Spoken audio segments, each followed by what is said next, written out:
ఇప్పుడు ఒక్కడే తల్లి జీవన్ రెడ్డి మెడగొయ్యాలని ముందు భుజాలు దగ్గొట్టాలి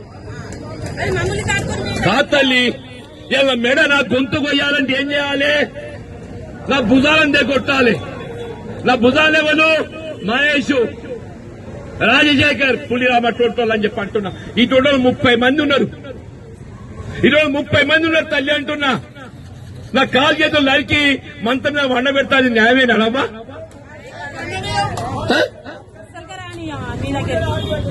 నేనేం తప్పు చేసిన? రాహుల్ గాంధీ గారు చెప్పిందమ్మా, చట్టసభకి ఏ పార్టీకి ఎంపీ అదే పార్టీలు ఉండాలి. ఇదే రేవంత్ రెడ్డి గారు చెప్పిండ్రు. ఎవరైనా పార్టీ మాత్రం రాళ్ల బట్టి కొట్టు అని చెప్పిండు. నిజమాబద్దమ్మా?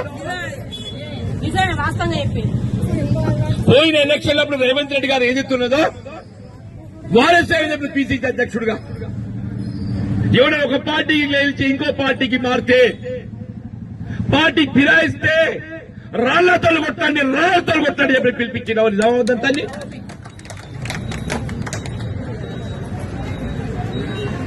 ఓటు అనే ఆయుధంతో కొడదామంటున్నా. రేవంత్ రెడ్డి గారు రాళ్లతో కొట్టు అన్నాడు. నేనంటున్నా ఓటు అనే ఆయుధంతో కొడదామంటున్నా. నేను